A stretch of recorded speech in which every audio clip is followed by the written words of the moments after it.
Molt bona tarda a tots i a totes. Benvinguts a aquesta tercera sessió de la xarxa territorial de cultura digital. Molt bona tarda, Xavi. Molt bona tarda, Brisa. Doncs mira, comencem, que avui tenim una sessió una mica apretadeta. Veureu que al llarg de tota aquesta primera part, que és una mica més llarga que les altres vegades, parlarem de diferents temes al voltant de la competència digital docent en IA, i de com podem treballar la IA als centres educatius. Per tant, primer farem una petita presentació del document de competència digital docent que vam presentar fa molt poquet. També tenim una entrevista a Rafael González, que és un director de l'Institut Peralada, que veureu que tenen un projecte com a centre prou interessant. Després farem una petita taula rodona parlant amb dos docents sobre la IA al centre educatiu i finalment presentarem algunes experiències al voltant de la intel·ligència artificial. Doncs vinga, comencem. El passat 13 de gener vam presentar el que en diem la competència digital docent en IA, que és un document que ara us l'explicarem amb una mica més de detall, però que el que hem intentat és definir una miqueta què és allò que el docent hauria de saber en relació a la competència, a la intel·ligència artificial, perdoneu. Per tant, ara amb en Xavi us explicarem una miqueta què és el que vam estar comentant en aquesta jornada. Bona tarda. L'objectiu principal d'aquest document, com ha avançat la Maria, és establir quins són els coneixements, les habilitats i les actituds que han d'assolir els docents per integrar la intel·ligència artificial a l'aula d'una manera eficient, segura, responsable i reflexionada, tal com posa aquí. Per aconseguir això, aquest document hem llegit molts documents que han anat sortint en els darrers anys relacionats amb això. Aquí teniu els més representatius, els més importants. El marc de la referència de competència digital docent és una referència clara per nosaltres perquè ha d'anar alineat, però el document més important en el que ens hem basat més ha sigut en el marc de referència, en el marc de competència per professors, per docents de la UNESCO. Després es va crear, a partir d'aquestes lectures i amb un grup de treball, es va redactar el document i després un grup de revisors el van revisar. Aprofitant que adaptàvem aquest document al nostre context, vam fer alguns canvis respecte al de la UNESCO. El primer és que hem tret una dimensió, la dimensió 1, la que està centrada en l'ésser humà, així es diu en el marc de la UNESCO, i és un concepte realment important, central, diguem-ne, però trobàvem que era una dimensió que tenia pocs indicadors. Llavors, l'hem integrat, perquè també pensem que està molt relacionada amb la dimensió 2 de l'ètica, però hem volgut mantenir la visibilitat d'aquest concepte i hem renombrat la dimensió 2 de l'ètica a ètica i visió humanista de la intel·ligència artificial. El segon canvi és que hem mogut la tercera dimensió, que a la UNESCO li diu fonaments i aplicacions, l'hem mogut a la primera posició, a la primera dimensió, i l'hem renombrat com a comprensió i ús segur de la intel·ligència artificial. Per què? Perquè pensem que primer és necessari tenir una terminologia, una sèrie de conceptes previs abans d'entrar en les altres dimensions. I, a més, la primera dimensió també té un component bastant procedimental on el docent ja està experimentant i això facilita molt de cara a les següents dimensions l'entendre les altres dimensions. Hem incorporat l'ús segur, que en la de la UNESCO està en la part d'ètica. Nosaltres l'hem incorporat en la dimensió 1 perquè, com us deia, és una dimensió molt procedimental i pensem que si tu comences a utilitzar la intel·ligència artificial, quan abans tinguis coneixements sobre la normativa de seguretat i les bones pràctiques, doncs millor. Des del minut 0 has d'estar treballant amb la IA amb seguretat. Molt bé, doncs... Llavors, veureu que tot el document està estructurat en aquestes 4 dimensions que ens comentava en Xavi i per cada una d'aquestes 4 dimensions hi ha 3 etapes de progressió.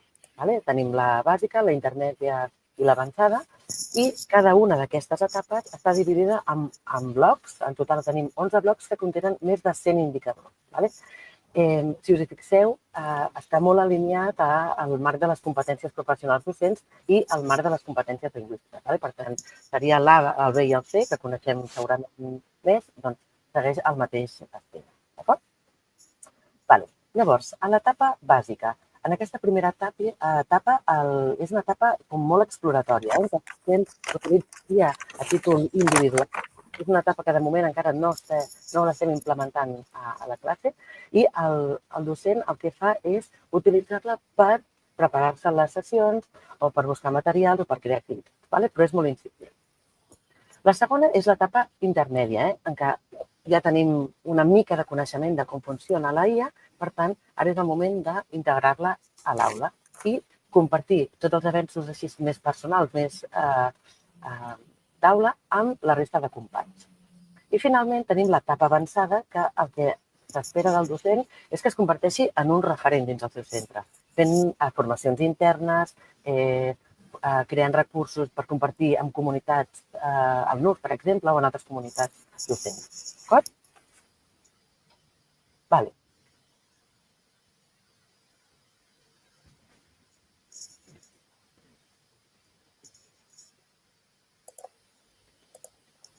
Molt bé, doncs passem a veure aquestes 4 dimensions amb una mica més de detall.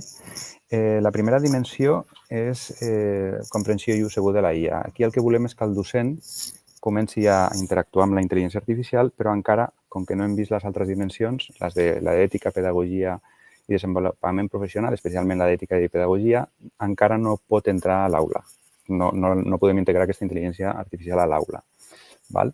Llavors, tenim 3 grans blocs d'indicadors.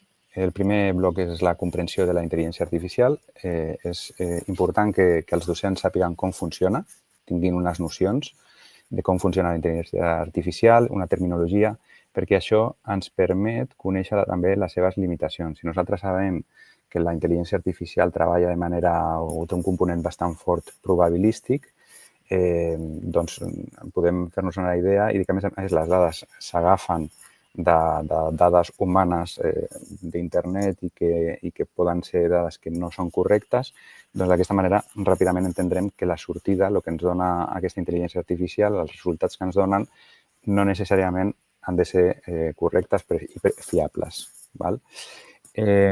La terminologia també és molt important perquè durant la resta de dimensions i blocs necessitarem conèixer els termes principals.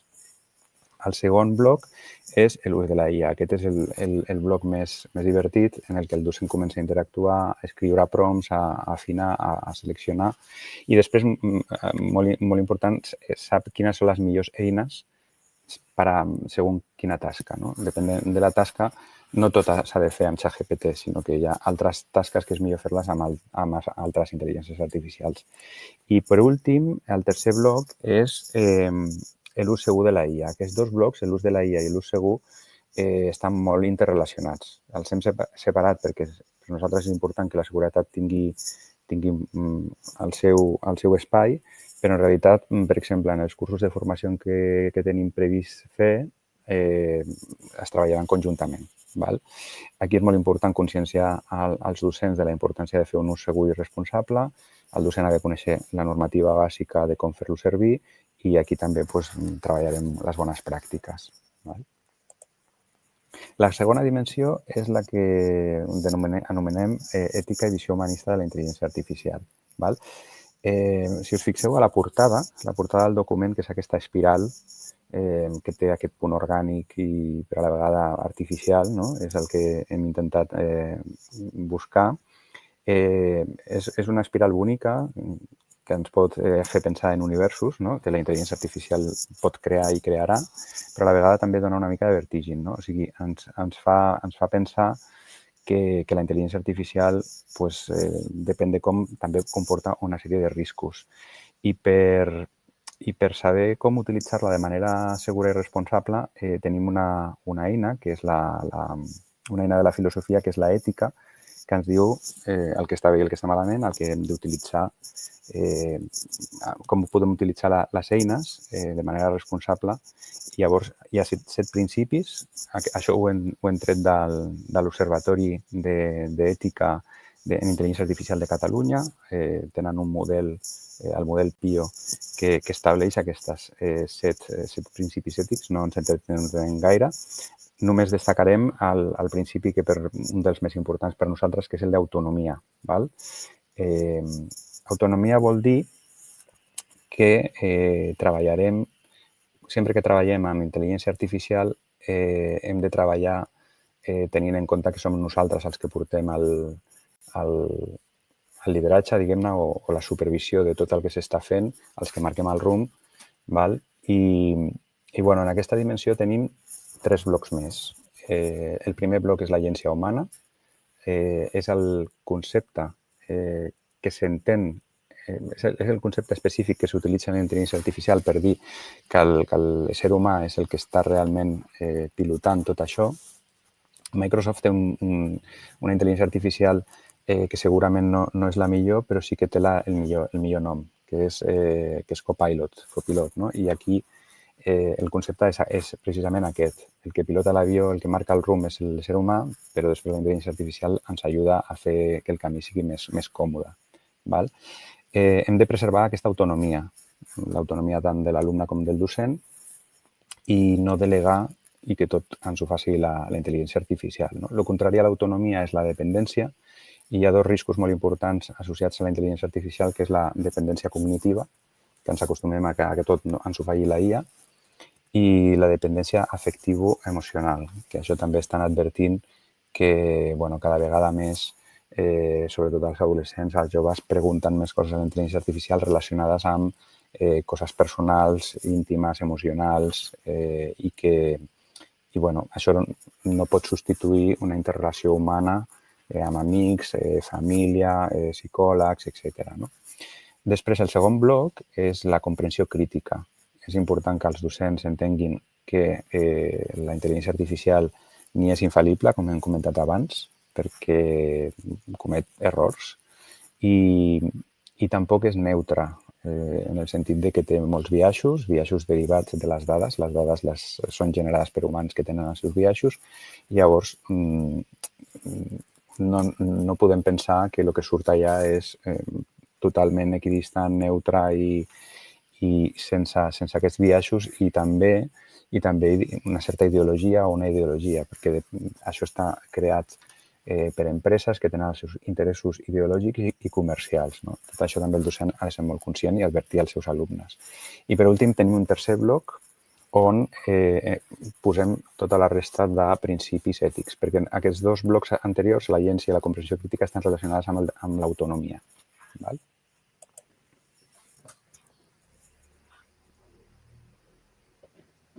Doncs anem a veure aquesta tercera dimensió, que és la de pedagogia en IA.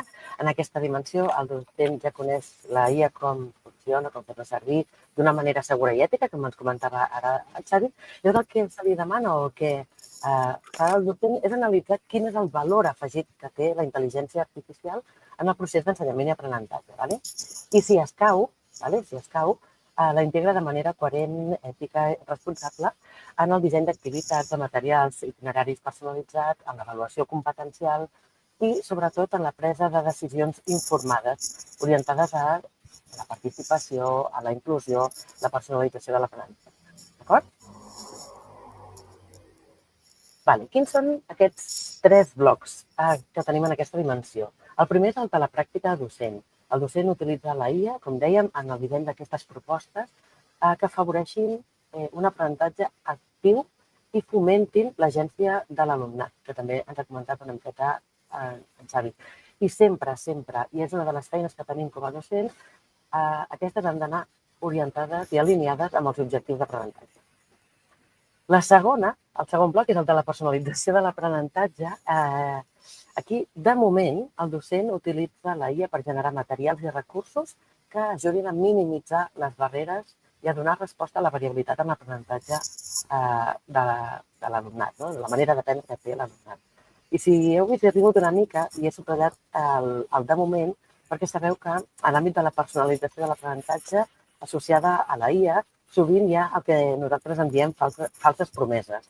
La IA pot facilitar l'aprenentatge adaptatiu, i això és veritat, i segurament és un dels punts forts que té la IA, podria ser la via real cap a una personalització efectiva, però aquesta capacitat encara no és plenament accessible pels docents i, per tant, hem de ser curosos quan parlem de personalització de l'aprenentatge en IA. Podem minimitzar barreres amb molta facilitat, però encara no sabem si estem en el punt de parlar de personalització de l'aprenentatge. I l'última és la de seguiment i avaluació. Aquest tercer bloc, el docent utilitza eines d'IA per generar instruments de seguiment i d'avaluació competencial de l'alumnat i per generar informes, bases d'orientació, sempre supervisant la qualitat i la rellevància del resultat que ens dona. Per tant, podem fer servir la IA per generar aquests informes, però alerta, ens els hem de llegir i hem de valorar si això que ens diu és correcte o no i, per tant, li hem de donar el nostre toc, no? La nostra pròpia agència docent. Vinga, anem a la quarta i última dimensió, que és la de desenvolupament professional. En aquesta dimensió, el docent fa ús de la IA per planificar el seu... Perdó, que he picat el micro. El seu propi procés d'aprenentatge. Participa en comunitats amb IA i reflexiona sobre els usos de la IA en educació. També, aquí veieu, afavoreix o fomenta la cultura d'aprenentatge professional continu i reflexiu. És a dir, desenvolupa tot el seu itinerari formatiu, però també fomenta la reflexió tant individual com col·lectiva. Quins són els dos blocs que conformen aquesta quarta dimensió? El primer és el de la formació contínua, el que us deia. El docent fa servir la IA per detectar les pròpies necessitats formatives, però no només les pròpies, sinó les de centre. És a dir, podem agafar i passem. Mira, jo he fet tots aquests cursos, els docents d'aquest centre han fet tots aquests cursos. Escolta, a on hi ha un buit formatiu, a on jo m'hauria de formar o a on com a centre ens hauríem de formar. I alhora assessora a altres professionals. I en el segon bloc, que és el de millora de la pràctica docent i el progrés professional, el docent dissenya, utilitza, comparteix recursos basats en intel·ligència artificial per la docència i pel desenvolupament professional. I participa d'una manera activa, formadora, reflexiva en aquestes comunitats d'aprenentatge orientades a la millora educativa. D'acord? Vale, i ara preguntareu, s'ha d'acreditar la competència digital docent en IA? No, de moment no. El que sí que farem i el que estem treballant és en fer una formació a mida per poder assolir la majoria d'aquests indicadors en un nivell bàsic intermedi. D'acord? Però de moment no s'acredita aquesta competència. D'acord? Estem treballant en aquest espai de suport on quedi desgranat d'una manera molt més agradable aquest document, tots aquests indicadors amb totes aquestes dimensions i on podeu trobar exemples pràctics per començar a treballar cada un d'aquests indicadors. Això estem treballant. El que us deia al principi, tenim més de 100 indicadors, per tant, és una feina extensa i que la volem fer amb molt de rigor i, per tant, tan aviat com ho tinguem us ho compartirem i també us ho explicarem, però que sapigueu que sí que estem treballant en aquest punt. D'acord? I res, aquí només us comentem, us posem que els links a la jornada que vam fer el 13 de desembre, on hi ha tota una ponència del César Poyatos, tenim la presentació del document, i una taula rodona que gira al voltant de la competència digital docent en intel·ligència artificial i us recomanem que, si voleu, us la pugueu mirar. D'acord? Ui, perdó. Llavors, des del Servei de Recerca Educativa i Innovació han elaborat tot un seguit de materials. Tenen, de moment, un podcast i un article elaborats pel Miquel Àngel Prats, que també veureu que va ser un dels ponents de la taula rodona, sobre intel·ligència artificial. És una cosa que estan traient de forma regular i van fer com un petit capítol dedicat a la intel·ligència artificial. I, per tant, ens sembla interessant que us el pugueu escoltar o us el pugueu llegir si us sembla interessant. Molt bé, doncs ara projectarem l'entrevista amb el Rafa González. Vale? A veure, aquí. nosaltres el Rafa González, el director de l'Institut Paralada, i bueno, ens va interessar molt, ens va arribar per part d'un assessor de territori, el Marc Torres, que el Rafa amb el seu equip directiu estaven començant a pensar i a fer una integració de la intel·ligència artificial en el centre educatiu. Estaven mirant com integrar la intel·ligència artificial. Ens va interessar molt aquesta experiència i, bueno, aquí ja el tenim. Moltes gràcies per acompanyar-nos, Rafa. I, bueno, el primer... Gràcies. El primer de tot és quines característiques té el vostre institut? Quants alumnes teniu, per exemple?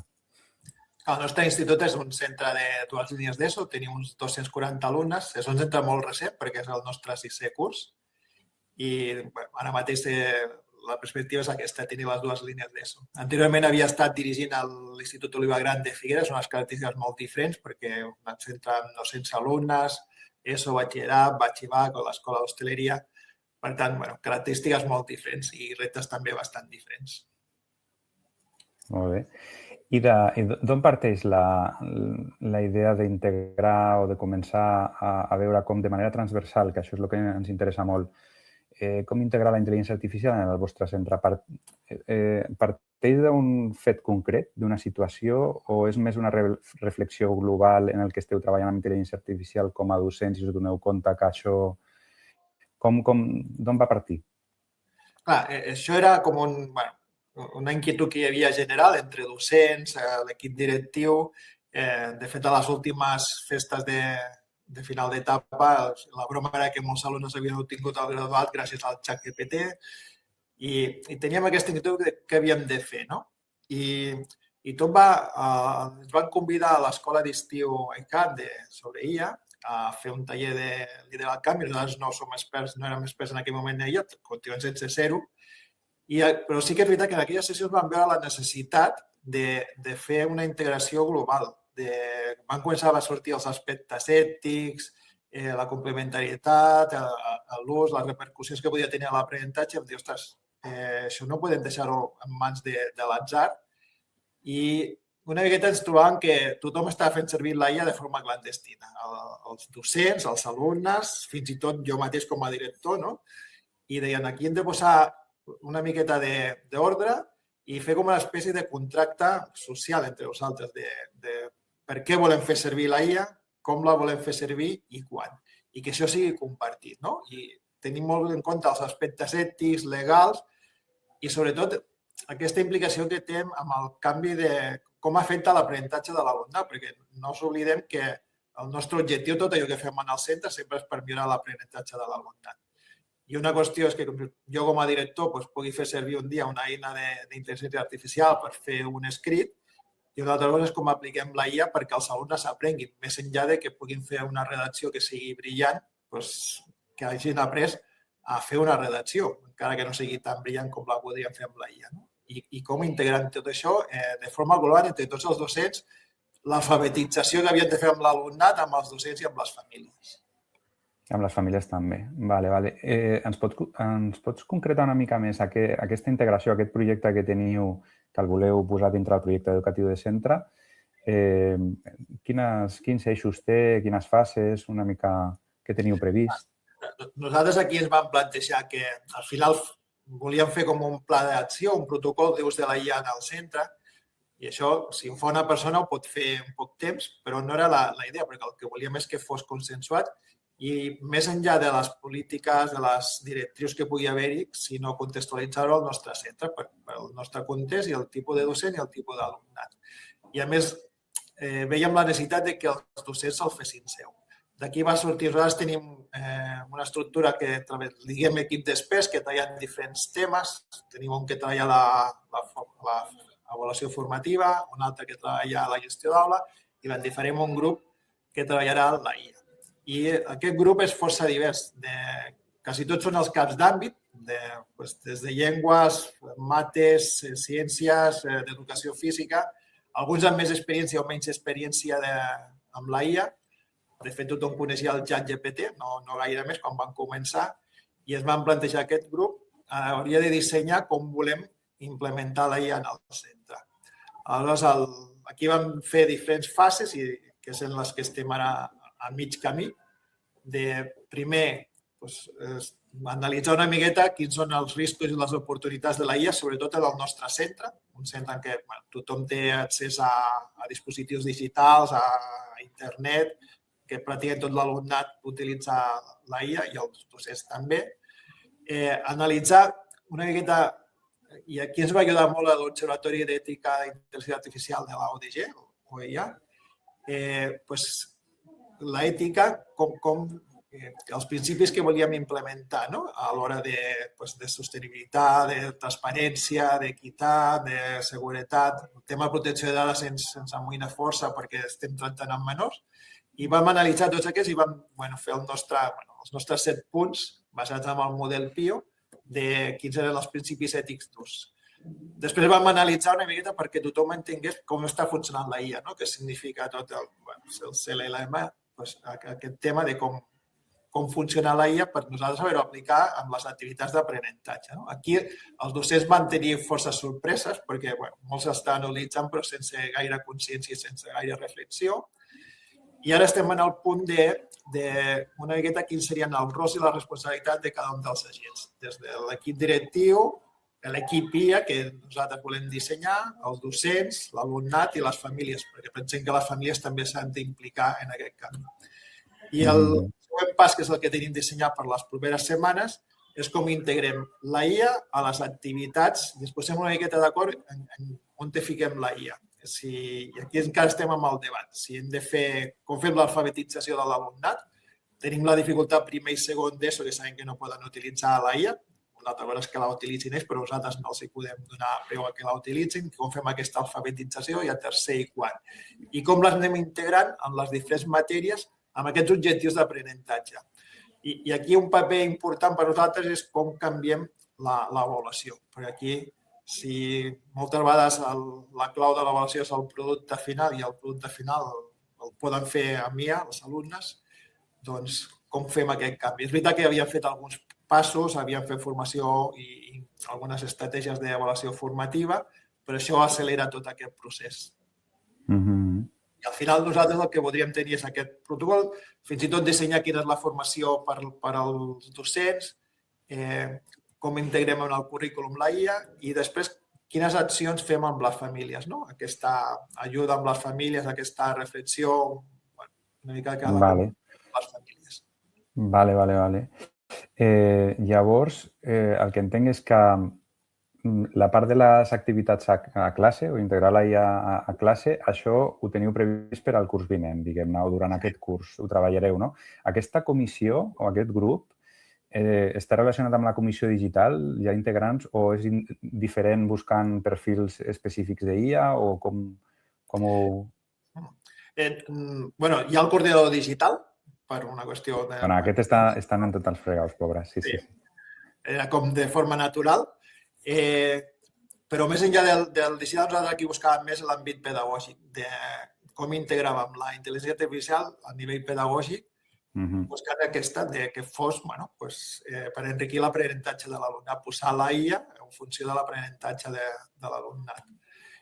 Aquí ens preocupa molt el tema aquest dels alumnes entren a la IA per la mandra, de dir, m'ho fa tot, i com fem el pas que l'entrada a la IA sigui la curiositat, que sigui una eina que potenciï el seu aprenentatge. Aleshores, aquest equip d'IA és força divers i molt transversal. De fet, gent que no havia fet servir mai la IA també forma part i és quan s'estan introduint. Lògicament, el coordinador digital ens ajuda a la part més tècnica, que és una cosa que és la primera pregunta, el primer dubte que sorteix a tots els docents. Però quines eines puc fer servir? Aquesta és la... I nosaltres pensem que aquesta és la part final. O sigui, primer ens hem de posar d'acord per què la volem fer servir, com i quan, i després ja ens posem d'acord en quines eines fem servir. I aquí sí que el coordinador digital té el coordinador i dues persones que també la col·laboren amb ell que tenen un paper important. Vale, molt bé. Relacionat amb això, has comentat el tema de l'alfabetització tant d'alumnat com a docents. Heu començat o com ho teniu previst fer-ho? Aquí no hem començat. De fet, hem demanat a tots els docents com una aturada. Ja sé que tots tenen aquí la sensació de que si no comencem a fer actuacions amb la IA, activitats, ens estem quedant enrere, però sí que hem demanat una miqueta de paciència de primer definir el protocol i saber què volem aconseguir. I dintre d'aquest protocol, d'aquest pla d'acció, sí que una de les estratègies és la formació pels docents, que és la que podríem fer durant el primer trimestre del curs que ve. Seria una formació interna de centre? Seria una FIC? Vale. Seria la nostra idea, fer la formació interna de centre. I després, que és en el procés que estem ara de debat, de com introduïm aquesta alfabetització amb l'alumnat. En quin moment i en quin espai de l'horari del currículum. Si fer-ho transversal o fer-ho en una matèria en concret i tal, no? Pel que estem comentant i on està el debat ara, segurament és una opció mixta, no? De que hi hagi alguna matèria o algun, no sé si una matèria sencera, però alguna estona en alguna de les optatives que tenim que sigui aquesta alfabetització i en diferents matèries com ho anem introduint de forma transversal activitats amb IA i sense IA, no? Sona molt bé. No un model de tot o res, sinó algo mixt està bé. Sí. Vale. I llavors, aquesta alfabetització de docents ho teniu previst, vale? Després, quines dificultats més heu trobat o esteu vislumbrant per aplicar, per integrar la IA? Primera és perquè els docents actualment el primer que hem fet és posar-nos tots a la defensiva. Tenim els de llengua molt preocupats perquè fan les redaccions a mi, per tant tot ho fem a l'aula, no podem fer res ja o valorar res que no es faci a l'aula, a mà si pot ser. Aleshores, hi ha una dificultat que és en el moment que surten del centre, com controlem si fan servir la IA o no. Això preocupa. Per tant... Clar, els deures a casa... Els deures a casa com ho feu? Què tipus de producte entregable els feu fer a casa? Per això deia que ara mateix estem una miqueta tots a la defensiva, no? Els encarreguem productes, però a ser possible que no els puguin fer amb la IA i si no, jo no compta, només és com un entrenament i només valorem el que es fa a l'aula. Clar, nosaltres voldríem aconseguir que l'alumne sigui conscient del que suposa fer ús de la IA i l'aprofiti per la seva millora, no? Tant per generar activitats que poden servir per ell per anar repassant o si realment està fent un producte que pugui fer el seu resum, el passi a la IA, el millori i el torni a fer seu, no? Clar, això requereix una miqueta de temps. Aquí sí que ens costa una mica. Per tant, hem de fer com un replantejament del que volem ensenyar i com ho volem ensenyar o què han d'aprendre els alumnes i com volem que ho aprenguin, no? També. I aquí va el tema que parlant de l'avaluació. I després hi ha una altra que a nosaltres aquí se'ns escapa una miqueta i aquí és una cosa que potser segurament el departament ja hi està treballant i nosaltres demanarem suport, que és en la selecció de les eines que realment compleixen els requisits ètics, normatius per a un ús educatiu amb l'alumnat, sobretot aquests alumnes menors que requereixen unes autoritzacions. I en aquest tema són el que tenim ara mateix més dubtes. Sí, estem treballant en això, en el departament.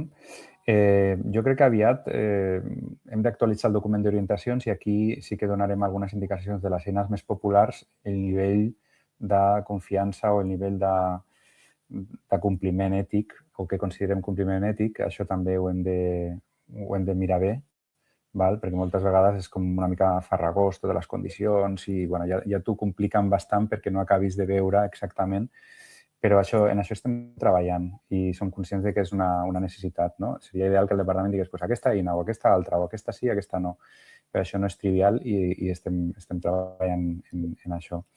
Nosaltres aquesta primera feina que estem fent és sobretot a nivell pedagògic de plantejar-nos com ho volem fer, no tant en les eines, que això ja ens arribarà, i és el que dèiem, si el departament, aquí jo crec que sí que donarà el suport als centres, però les eines seria com l'últim pas, no? Una vegada sapiguem què volem fer i com ho volem fer, ja buscarem l'eina que és més apropiada per fer-ho.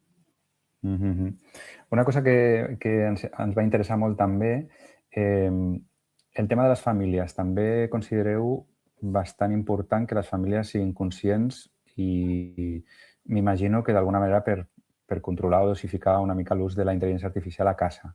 No? O quin és el plantejament que feu amb les famílies? Nosaltres, al final, necessitem el suport de les famílies per l'ús tecnològic, no? Perquè si ara hem prohibit els mòbils als centres, tot el que puguem debatre sobre el respecte, però si quan arriben a casa tenen el mòbil tot el dia, no té gaire sentit. Aquí passaria una mica el mateix, no? Si li volem donar un bon ús a la IA i a casa aquest ús és descontrolat, tampoc té gaire sentit o és difícil. I ens agradaria, doncs, almenys que les famílies reflexionin i prenguin consciència dels riscos i les oportunitats que ofereix la IA, d'aquest control, si el que busquem és l'aprenentatge dels seus fills i filles, doncs que també siguin conscients. Un dels plantejaments que tenim dintre del nostre protocol és fer com un estil de carta de compromís. Al final, que sigui un contracte que sabem que legalment no sé si té molta validesa, però sí que ajuda a la reflexió i a prendre consciència del que suposa l'ús de la IA. I ens agradaria tenir tant un pels docents com per l'alumnat i un per les famílies, el compromís que assumeixen i la seva responsabilitat. Al final també les famílies han de fer complir les normatives, la protecció de dades i han de garantir que els seus fills estan dintre d'aquesta i sobretot el seu benestar, no? I el que estem buscant és l'aprenentatge. Doncs aquesta consciència. Sabem que això no ho podrem controlar o difícilment serà controlable, però jo crec que la reflexió conjunta al final tots estem buscant el mateix i això és el que pot donar fruit. Aquestes petites accions sumades són les que poden donar resultat. Molt bé, estupendo. Moltes gràcies, Rafa, per la teva disponibilitat. Enhorabona pel projecte. Encara que esteu en unes fases que no estigui acabat, però ja és, crec que, molt inspirador i valia molt la pena compartir aquesta experiència. Moltes gràcies. Traslladaré a l'equip d'ella perquè ells també tenen els seus dubtes a vegades de la línia que estem fent i tenen fins a en algun moment una certa por de dir, ostres, ho estem fent bé, malament, perquè tampoc és que consideren experts, per tant, traslladaré tot això a l'equip, que jo crec que també serà una motivació per seguir amb aquest treball. Amb nosaltres la Núria Mauricio, que és directora de l'Escola de Ceres, que pertany a UNACER, i també el Rafa González, el director de l'Institut Paralada de Girona. Quina és la vostra visió de la intel·ligència artificial aplicada a l'educació? Què penseu? Que és una bona idea utilitzar intensivament la intel·ligència artificial a les aules o, al contrari, que s'ha de restringir molt perquè pot tenir un impacte negatiu en l'aprenentatge dels alumnes, en el seu desenvolupament cognitiu? En quin punt, si això és un rang, en quin punt esteu? Ara mateix, a les escoles de primària, el que tenim unes restriccions, no podem donar d'alta aplicacions com ChatGPT als nens i nenes de primària i, clar, això també ara ens posa en un punt que a vegades jo opino que se podria fer un ús, inclús amb els meus dispositius he fet algunes proves i jo me posiciono amb el... Clar, no he ficat en pràctica d'una manera com perquè jo ara us pugui dir quins pros i quins contres trobo, perquè al final tot això és una eina perquè ens ajudi. Nosaltres ho hem de mirar d'una manera i us explicaré per què. Jo us puc donar un exemple d'en un moment que ho he utilitzat, vaig fer una prova. Jo, a la realitat que tenim en una escola rural, moltes vegades tenim fins a 3 nivells dins d'una mateixa aula. Tinc primer, segon i tercer. Doncs a medi treballar els animals, els vertebrats, els invertebrats, tot això, no? Llavors, clar, què passa? Que si jo els hi feia buscar informació sobre un animal concret, clar, el vocabulari que té una persona de tercer no és el mateix que el que té una de primer. Clar, si jo els hi faig buscar per internet, la lectura d'un nen de primer no és tan àgil com la d'un de tercer. Clar, què vol dir això? Que la intel·ligència artificial, en aquest cas, sí que ens pot adaptar textos a l'edat de la persona, de l'alumne. Imagineu-vos que jo vaig fer aquesta prova. Tinc 6 anys. Me pots explicar això per a mi? No res, un prompt molt senzill. Jo els vaig fer un prompt en el que volien, doncs, frases curtes, vocabulari senzill, ¿vale? Què va passar?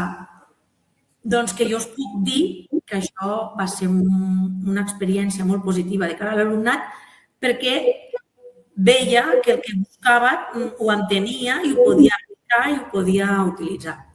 Què vol dir? Això és un exemple aïllat. Això es podria aplicar a moltes altres coses. Què vol dir? Que ho hem de fer tot així? No sé si és necessari fer-ho tot així. Però sí que és un instrument molt poderós per arribar a moltes edats al mateix temps.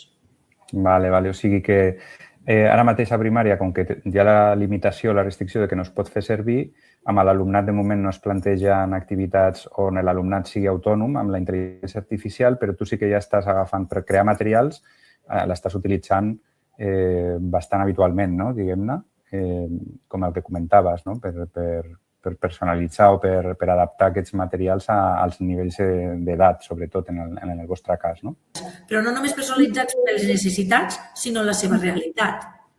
Perquè avui en dia doncs, és molt fàcil connectar amb els nens i les nenes, sobretot a partir d'experiències que hem pogut tindre a l'escola o que hem pogut viure, llavors fer comprensions lectores i fer, o sobre el que estem parlant d'una àrea en concret, aprofitar tot allò per treure el màxim profit i fer-ho més personalitzat per en aquell moment concret.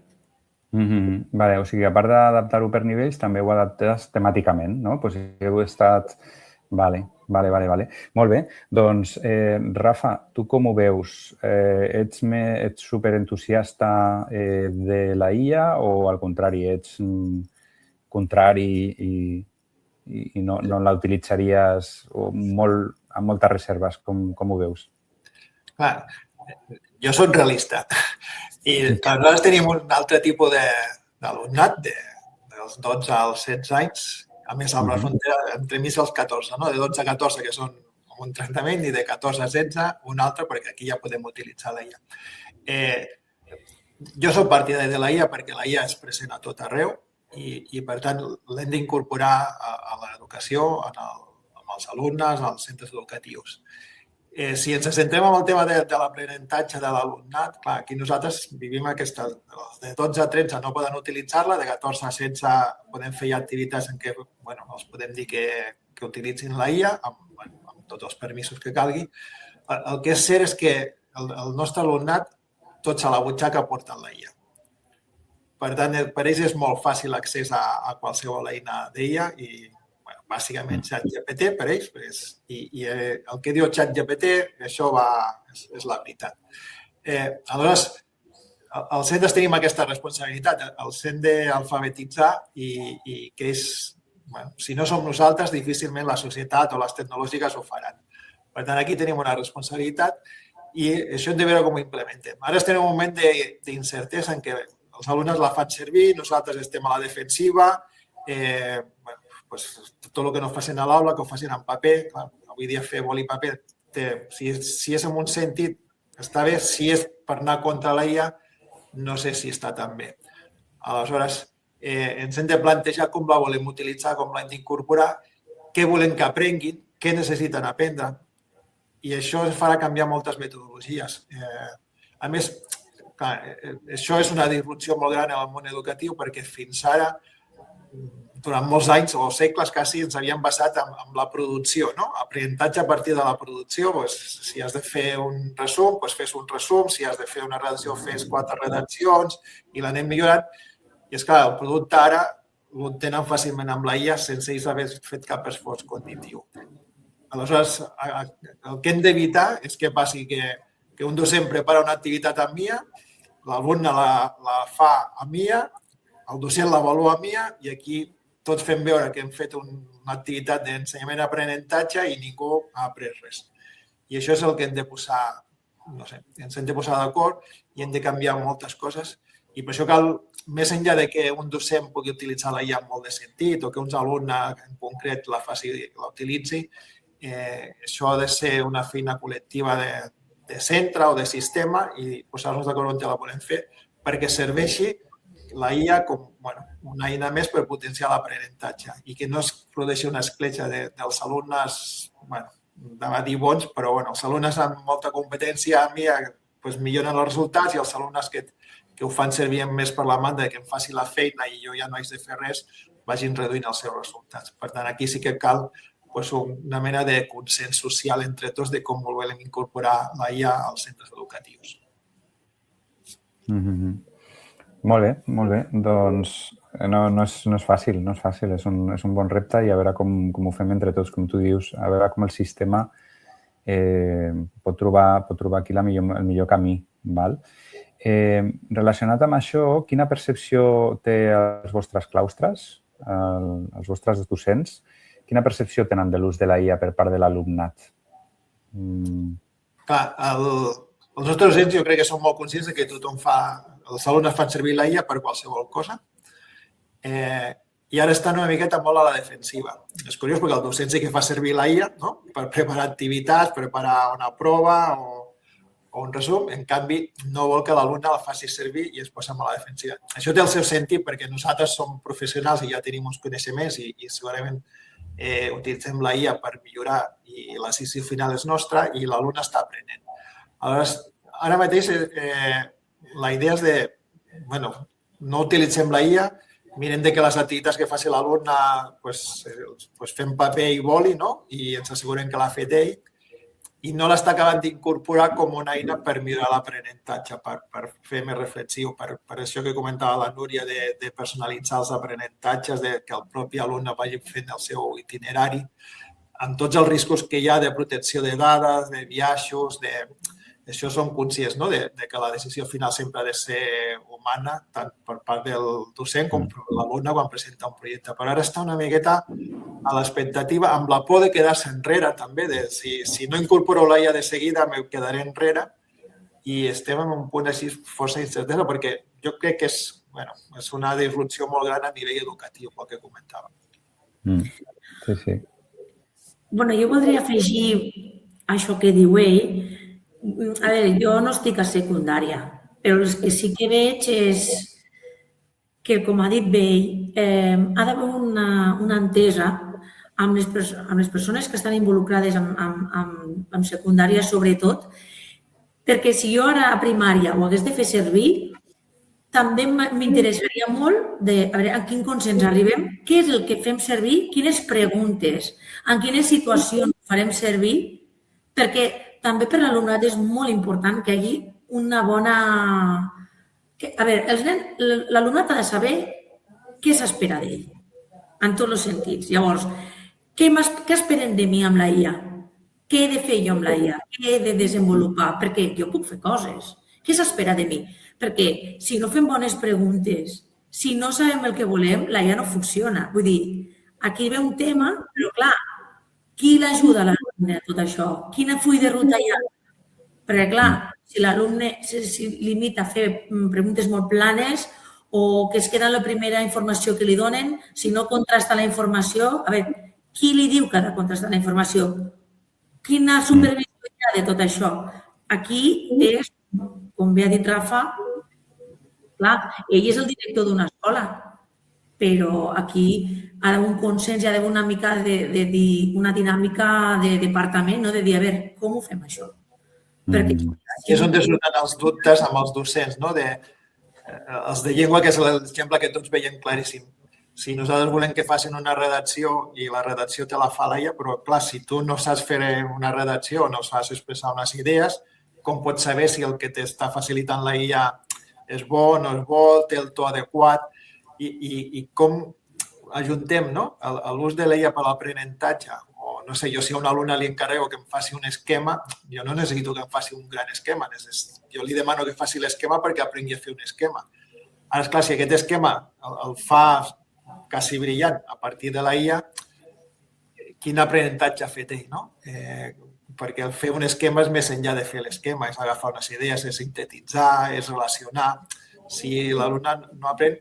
I aquí és on ens surten els dubtes, no? I és on hem d'arribar a aquest consens i establir un full de ruta, tal com dius, ostres, com millorar amb l'aprenentatge de l'alumnat amb IA, sabent que existeix la IA i que ells l'estaran utilitzant. Sí, sembla clar que s'ha d'integrar S'ha d'integrar menys, més, o hem de veure com s'integra, però no la podem deixar fora o prohibir-la d'una manera clara o total, perquè al final és una gran eina. En aquest sentit, Núria, havíem parlat amb tu va haver una cosa que vam parlar que em va interessar molt.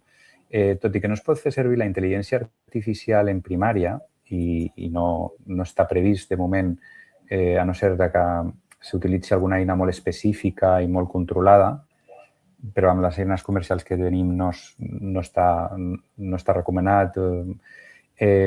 Sí que em vas comentar això de que els alumnes, quan busquen informació per internet, els alumnes de primària, estem parlant, sobretot els més petits, realment ells, la informació a la que accedeixen no està enfocat per ells i llavors no llegeixen, no busquen, sinó que buscaven a Google Images, no?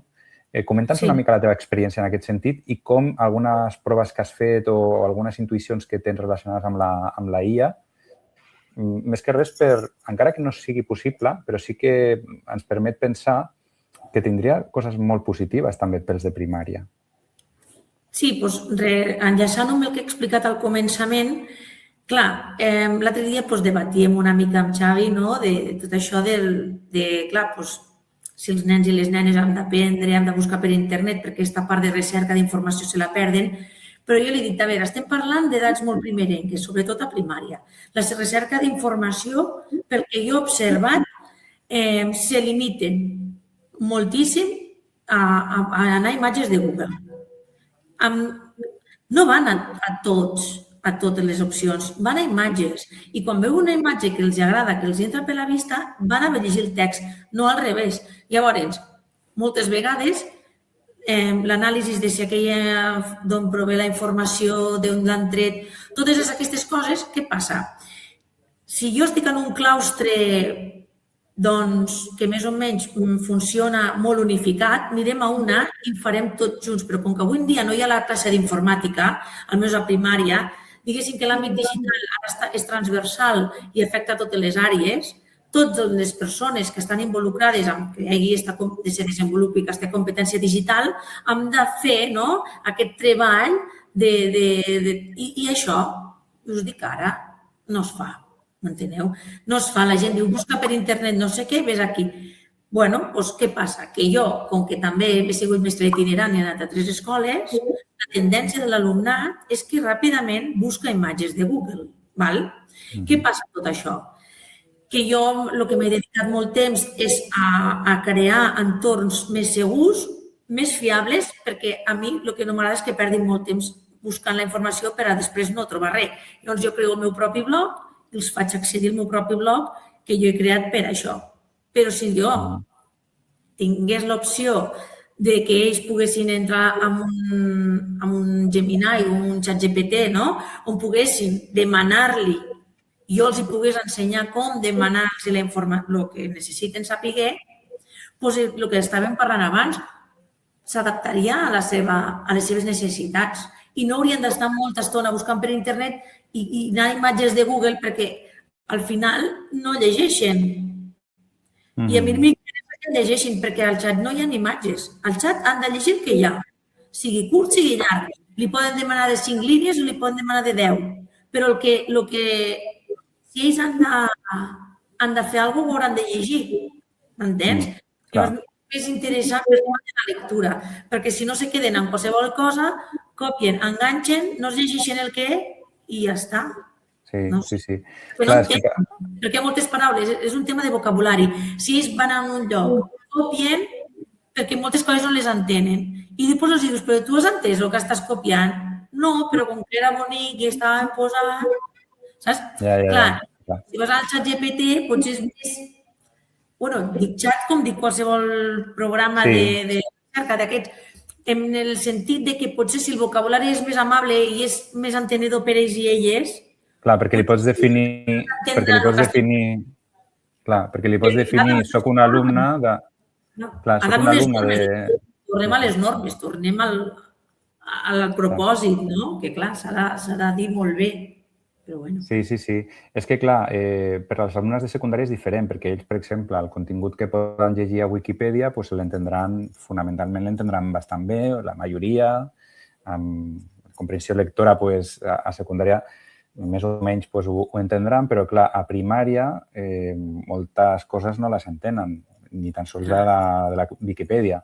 Però si tu li dius en el prompt soc un alumne de sisè o soc un alumne que tinc 9 anys o 6 anys, et posarà metàfores i et posarà explicacions que podràs entendre i això et permetrà llegir. Perquè un nen es frustra si no entén el que està llegint. El que tu dius, Núria, que al final diu copio enganxa, mentre que la intel·ligència artificial aquí li podria ajudar. Això és simplement una reflexió per veure que actualment les intel·ligències artificials comercials no són adequades, però que sí que podrien, productes educatius sí que segurament haurien de poder tenir cabuda a primària també. Sempre tot molt reflexionat pedagògicament. Doncs molt bé, avancem. Anem a una altra pregunta. Vosaltres feu servir la intel·ligència artificial en el vostre dia a dia i m'interessaven dues vessants. Per una banda, la vessant de direcció, la part administrativa, burocràtica, qualsevol tasca relacionada amb el centre, per fer cartells de lo que sigui, i la part pedagògica. És a dir, si vosaltres també com a docents la utilitzeu per fer... I quines eines utilitzeu o si ens podeu posar algun exemple recent de coses que feu servir i que pugui inspirar una mica als altres docents i directors i directores de centre? Mira, jo com a directora, com que estic en una escola tan petita que només som 3 mestres, soc directora, secretària, tutora i a mi, la veritat, la intel·ligència artificial m'està salvant la vida, m'entens? Perquè tinc moltes funcions i la veritat, sobretot quan he d'escriure correus electrònics, jo sé molt bé el que vull dir, però, clar, la formalitat, l'ordre, el puntet aquest. Sí, també quan he d'enviar missatges a les famílies, perquè a vegades enviem un Telegram, aquí funcionem així, jo sé el que vull dir, ràpidament me fa un missatge, és com un assistent que tinc per ajudar-me. I després, a nivell pedagògic, doncs, clar, és molt interessant perquè jo me puc preparar les classes i puc... A veure, la preparació de les classes crec que tota la vida tots els mestres ens han preparat, en general, ens preparem les classes. El que passa que els productes que volem donar, si no tenim llibres de text, em refereixo perquè, clar, si tenim un llibre de text i tenim un recolzament físic. Però, clar, qui no tenim llibres de text, hem de crear els nostres propis materials. Una de dos, o fotocopiem una cosa que té que veure, més o menys, perquè no serà mai igual del que han parlat a classe, perquè està desconnectada del que han fet, però podria ser útil. I l'altre és crear-nos els nostres propis materials. Aquí ve on la intel·ligència artificial ens ho posa molt fàcil. Jo utilitzo una aplicació que es diu Difit, juntament amb el ChatGPT, si és per a comprensions lectores. Llavors, el que fa és maquetar automàticament i fer preguntes tipus test i més obertes, més inferencials i d'esperit crític. Les altres són més literals, que són les test, i el que fa és que al nivell on està adreçat. També hi ha una opció de conservar el text original, el que jo li proporciono, i fa tota una sèrie de... Clar, doncs, imagina't, ja també tenim Canva, tenim totes les opcions del Canva, però és que ja no cal ni posar-ho en un Canva. Què vol dir tot això? Que això ens ajuda perquè jo puc personalitzar una comprensió lectora sobre un fet que ha passat i no he d'anar a buscar a una base de dades de comprensions lectores de cicle mitjà, també és una opció, ho puc fer més ràpid. Amb coses locals, per exemple, amb cultura local o amb excursions que feu, coses d'aquestes? Sí, si han fet una sortida, doncs fer una comprensió lectora de la sortida que han fet. Inclús l'altre dia et vaig explicar, jo vaig aprofitar el text del blog. Vaig ficar el text del blog, que estava penjat al blog, i després, a partir del text del blog, vaig fer la comprensió lectora. Jo ara faig un ús poc sistemàtic de la IA des de una mica prova i error. Estem com a director, moltes vegades el que deia la Núria de quan hem d'enviar un correu o alguna resposta a la família és per adequar el to. Això sí que és veritat que facilita i estalvia temps, que tu poses les idees, qualsevol de les eines que puguem fer servir redacta molt bé i després a mi sempre m'agrada anar-li a la revisió per donar-li el meu to, però hi ha paraules que jo no faria servir mai, hi ha molts connectors que jo no els faria servir mai i això sí que m'agrada. Però és veritat que potser un escrit que tu tardaries una hora, en un quart d'hora ho pots tenir fet. I això sí que estalvia força temps i aquí ho faig servir força. O aquestes respostes a vegades que necessites donar-li una certa formalitat amb algunes famílies, que mantenir el to, aquí sí. Ara, començant a fer servir aplicacions d'aquestes que permeten generar un resum i que tu puguis revisar o alguna presentació que de forma ràpida. Com a docent, fins ara ho faig servir poc. És veritat que sí que ho faig servir per... Nosaltres fem servir llibres de text i això que ja tenim un suport i això facilita, però sí que per fer adaptacions a diferents nivells, activitats complementàries que hem de fer, doncs sí que estalviar cert temps i sí, les has de revisar perquè encara comenten forces errors i has d'anar en compte amb això, però en aquest sentit sí.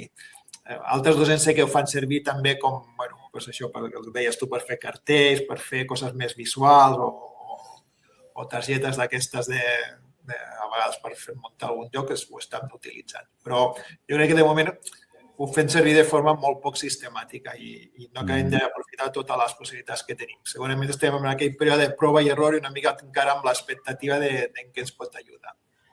A vegades es vol utilitzar diferents plataformes perquè el ChatGPT ens pot ajudar a sintetitzar, a redactar. Per exemple, si nosaltres volem fer... Hi ha una aplicació que es diu WordWall, que és una plataforma per a fer activitats autocorrectives, però jo la utilitat que li dono a la IA és me creo les activitats amb intel·ligència artificial i després les passo a l'aplicació. Clar, si he de fer multiresposta, allò ABC, estaria molta estona per pensar 3 respostes que puguin ser possibles respostes. En canvi, la intel·ligència artificial me dona la possibilitat de ser més àgil i de donar-li més profit en aquest tipus de plataformes que, ja que l'escola, la SER, tenim una subscripció per a enviar activitats interactives i utilitzar-les, donar-li més potencial i fer-les servir més.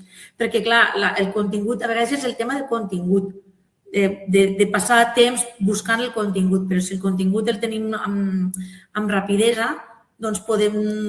I també aquest tipus d'activitats, moltes vegades si són digitals i tenim Classroom o tenim llocs per a posar activitats d'aquest tipus, també ens podem adaptar i que sigui multinivell. I d'esta manera l'alumnat des de casa o des de l'escola. Jo ara m'imagino de secundària, podria ser des de casa. A primària no es fa tant des de casa, però també ho poden fer a casa, si volen, com un joc. Poden entrar, poden practicar i poden fer activitats de diferent nivell. Això és molt interessant. Molt bé, molt bé. Molt bé, estupendo. Doncs, tancarem aquí la taula rodona. La veritat és que ha sigut molt interessant i us agraïm molt la vostra participació i res més, que continueu amb aquesta energia i aquestes ganes de fer les coses bé amb la intel·ligència artificial. I res més, que moltes gràcies. Gràcies.